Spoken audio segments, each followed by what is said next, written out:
जय हिंद दोस्तों, बहुत बहुत स्वागत है आपका विक्ट्री ऑफ IAS20 के यूट्यूब चैनल में। देखिए दोस्तों, हम इंडियन क्लाइमेट, इंडियन ज्योग्राफी के अंतर्गत पढ़ रहे थे और इंडियन क्लाइमेट में हमने भारत में वर्षा की शाखाएं जो होती हैं, दक्षिणी पश्चिमी मानसून, इन सभी को हमने ठीक तरह से पढ़ लिया है। तो चलिए इस वीडियो में हम लोग बात करेंगे, कुछ चीजें इसमें छूट गई हैं, जैसे मानसून विच्छेद क्या कहलाता है। ठीक है, तो इस चीज को समझेंगे कि मानसून विच्छेद क्या कहलाता है और मानसून निवर्तन या फिर लौटता हुआ मानसून क्या होता है। इन दो चीजों को समझने की हम मोस्टली कोशिश इस वीडियो में करेंगे। और दोस्तों ये जो हम सीरीज चला रहे हैं इंडियन ज्योग्राफी की, दोस्तों ये PSC या फिर UPSC एग्जाम के लिए बहुत ही ज्यादा इंपॉर्टेंट है, क्योंकि दोस्तों हम बिल्कुल डिटेल के साथ में लेकर के आपको चल रहे हैं। वहां पर कोई भी टॉपिक को दोस्तों उसके डीप तक जाने की कोशिश करते हैं।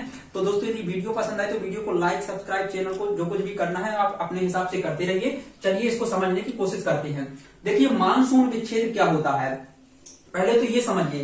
देखिए होता क्या है कि दक्षिण पश्चिमी मानसून जो होता है ना, उस मानसून काल के दौरान, जैसे 1 जून से भारत में मानसून प्रवेश करता है, ठीक है, तो उस मानसून काल के दौरान बीच बीच में कुछ समय के लिए वर्षा रुक जाती है। क्या होता है, मानसून काल के दौरान बीच बीच में कुछ समय के लिए वर्षा रुक जाती है। दोस्तों जो ये वर्षा रुक जाती है कुछ समय के लिए, इसी वर्षा के रुकने को ही बोलते हैं मानसून विच्छेद। अब दोस्तों ये मानसून विच्छेद जो है, यानी कि जो वर्षा रुकती है वो 1 सप्ताह या 2 सप्ताह या 2-3 सप्ताह के लिए रुक सकती है। ठीक है, तो मोस्टली अधिकतम 1 महीने तक का ये मानसून विच्छेद आता है, मतलब 1 महीने तक बीच में बारिश नहीं होती है और उसके बाद फिर बारिश चालू हो जाती है। तो ये आपका कहलाता है मानसून विच्छेद। यदि आपसे कोई पूछे कि मानसून विच्छेद को परिभाषित कीजिए, तो आप बताएंगे दक्षिण पश्चिम मानसून काल के दौरान मानसून का जो बीच में कटाव आ जाता है या मानसून की पवनें रुक जाती है, बीच में वर्षा होना रुक जाता है, उसी को बोलते हैं मानसून में विच्छेद होना। अब देखिए यहाँ पर सबसे ज्यादा जरूरी है इसके कारण को जानना। एग्जाम में दोस्तों ऑप्शन बना के इसी तरह से क्वेश्चन दे दिए जाते हैं आपको, चाहे आप स्टेट PCS की तैयारी कर रहे हो या फिर आप UPSC की तैयारी कर रहे हो, वहां पर ऑप्शन बना के क्वेश्चन दे दिए जाते हैं, कोई कथन बना के भी दे दिए जाते हैं। ठीक, तो जैसे इसके कारण आपको हम पहले से बता दे रहे हैं कि मानसून विच्छेद होने के कारण क्या है।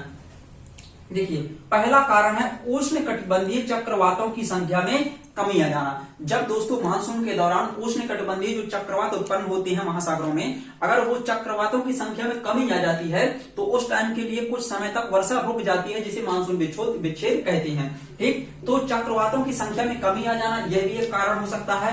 दूसरा है दोस्तों ITCZ की स्थिति में बदलाव आना। अब देखिए दोस्तों ITCZ हम यहाँ पर दोबारा नहीं बताएंगे, इंटर ट्रॉपिकल कन्वर्जन जोन कहलाता है। ये आपका अंतः उष्ण कटिबंधीय अभिसरण क्षेत्र होता है, इसका हिंदी में पूरा नाम।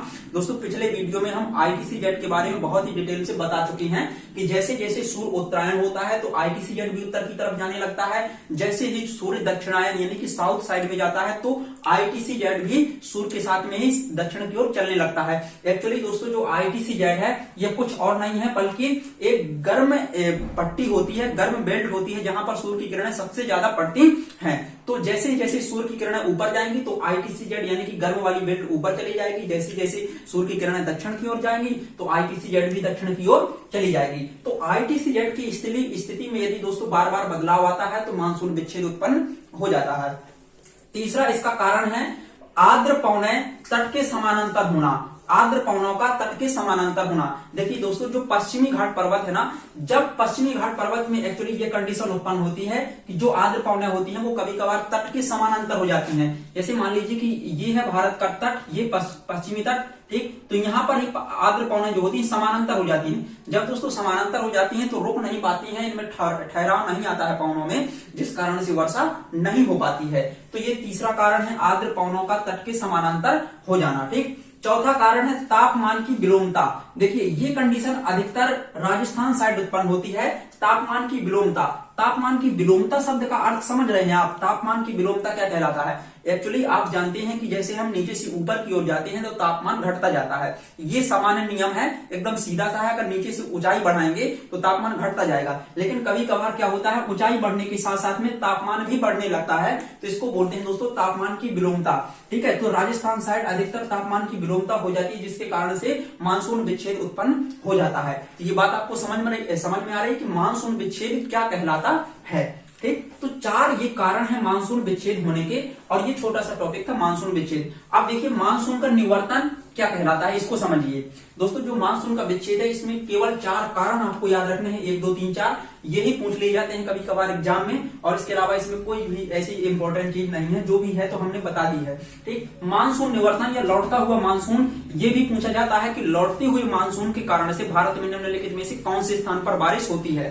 ठीक, तो इसको अभी हम आपको एलेबोरेट कर रहे हैं, इसको समझा रहे हैं। देखिए मानसून निवर्तन क्या कहलाता है, यानी कि लौटता हुआ मानसून। देखिए मानसूनी हवाएं भारत में प्रवेश करती हैं 1 जून से दक्षिण पश्चिम मानसून भारत में आ जाता है, और जब दोस्तों यही मानसून भारत से लौटने लगता है, जब यही मानसून भारत से लौटने लगता है तो इसको बोलते हैं मानसून निवर्तन, मानसून का लौटना। ठीक, तो देखिए 1 सितंबर से लौटना प्रारंभ हो जाता है, 1 सितंबर से लौटना प्रारंभ हो जाता है, और 15 अक्टूबर पूरी भारतीय उपमहाद्वीप से मानसून लौट जाता है। 15 अक्टूबर तक एक डेट याद रखना, 1 सितंबर से मानसून लौटना भारत से प्रारंभ हो जाता है और 15 अक्टूबर तक लौट जाता है, पूरे भारतीय महाद्वीप से निकल जाता है बाहर।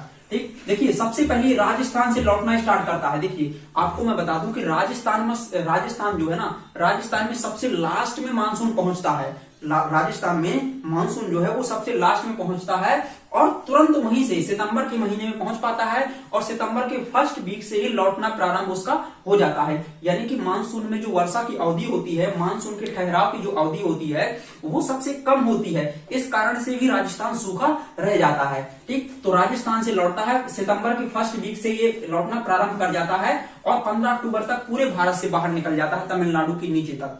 ठीक, देखिए और जब ये मानसून नीचे जाता है ना, तो उत्तर पूर्वी मानसून के रूप में कोरोमंडल तट में वर्षा करता है। अब ये कोरोमंडल तट कहां पर है, देखिए दोस्तों यहाँ पर आप मैप में देख सकते हैं ना, ये छोटा सामने बनाया, जगह नहीं है, यहाँ पर ये आपका तमिलनाडु है। तमिलनाडु का दोस्तों जो ये वाला तट है ना, इस तट को बोलते हैं कोरोमंडल तट। क्या बोलते हैं, कोरोमंडल तट। तो जब ये मानसून नीचे लौटता है ना, तो ये लौटता हुआ मानसून, ये जो मानसूनी पवनाएं आती है ना लौटती हुई, ये कोरोमंडल तट से टकरा जाती हैं और ये यहाँ पर बारिश करा देती हैं थोड़ा सा। ठीक, तो उत्तर पूर्वी मानसून के रूप में ये आती हैं यहाँ पर कोरोमंडल तट में, और वर्षा होती है। तो एग्जाम में यदि पूछा जाए कि लौटता हुआ मानसून भारत के निम्नलिखित में से किस स्थान पर बारिश कराता है, तो 4 ऑप्शन दिए रहेंगे, तो उसमें से आपको लगाना है कोरोमंडल तट। कोरोमंडल तट पर वर्षा कराता है लौटता हुआ मानसून। और किस मानसून की शाखा के रूप में वर्षा होती है, उत्तर पूर्वी मानसून। और दोस्तों हमने फर्स्ट वीडियो में ही पढ़ा दिया था आपको कि उत्तर पूर्वी मानसून क्या कहलाता है। ठीक है, ये अलग अलग मानसून की जो शाखाएं हैं इनको हम डिटेल के साथ में आपको पढ़ा चुकी हैं। ठीक, इतनी बात समझ में आई, तो यह कहलाता है आपका मानसून का निवर्तन। ठीक, इसमें 2-3 डेट याद रखना, 1 सितंबर से प्रारंभ होता है और 15 अक्टूबर तक पूरे भारतीय उपमहाद्वीप से मानसून लौट जाता है। ठीक, इतना याद रहेगा। अब देखिए यहाँ पर समझिए एक चीज और हमने यहाँ पर आपको लिखी है, हीट वेव्स। ये देखिए, ये लिखा होगा आपको, ये हीट वेव्स क्या कहलाता है। हीट वेव्स देख लीजिए, हीट वेव्स यानी कि गर्म तरंगें। ठीक है, ये क्या कहलाती हैं। एक्चुअली दोस्तों आपने लू देखी होगी, लू। ठीक, लू यानी कि लपट, जिसको हम लोग अपनी लैंग्वेज में बोलते हैं। तो ये लू में होता क्या है यहाँ पर कि बहुत ही गर्म हवाएं चलती हैं, गर्म हवा के थपेड़े लगते हैं लोगों पर। ठीक, तो यही होती है हीट वेव्स। अब देखिए जैसे किसी व्यक्ति को लू लग जाती है तो वो बीमार पड़ जाता है, तो ये हीट वेव्स के नुकसान होते हैं। ठीक, हीट वेव्स लू को कहते हैं। जब तापमान दोस्तों सामान्य से अधिक हो जाता है तब उस कंडीशन को हीट वेव्स के नाम से जाना जाता है। हीट वेव्स किसे कहते हैं, जब तापमान सामान्य से अधिक हो जाता है तब इस कंडीशन को हीट वेव्स कहते हैं। अब दोस्तों सामान्य से अधिक कितना मतलब कितना होना चाहिए, तो देखिए मौसम विज्ञान विभाग ने इसको बताया है कि मैदानी एरिया में, ये लिखा है आपको, मैदानी क्षेत्रों में 40 डिग्री से अधिक यदि तापमान है, मैदानी क्षेत्रों में यदि 40 डिग्री सेल्सियस से अधिक तापमान है तो उसको हीट वेव्स के रूप में हम मानेंगे। ठीक, और इसके अलावा दोस्तों यदि पहाड़ी क्षेत्रों में यदि 30 डिग्री सेल्सियस से अधिक तापमान हो गया तो उसको हम हीट वेव्स मानेंगे। तो दोस्तों ये 3 वर्ड समझ में, मानसून विच्छेद क्या कहलाता है, मानसून निवर्तन क्या कहलाता है और हीट वेव्स क्या कहलाता है।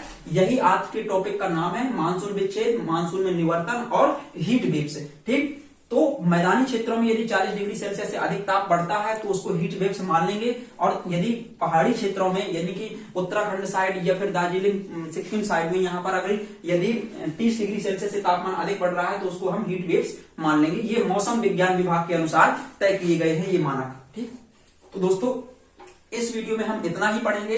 अब नेक्स्ट वीडियो में हम लोग लेकर आएंगे आपके लिए चक्रवात की श्रृंखला। ठीक है, अब उसमें हम पढ़ेंगे उष्णकटिबंधीय चक्रवात और शीतोष्णकटिबंधीय चक्रवात। इसके बाद हम पढ़ेंगे अल नीनो और ला नीनो। तो दोस्तों यदि वीडियो पसंद आए तो वीडियो को लाइक करें और चैनल को सब्सक्राइब करें। जय हिंद।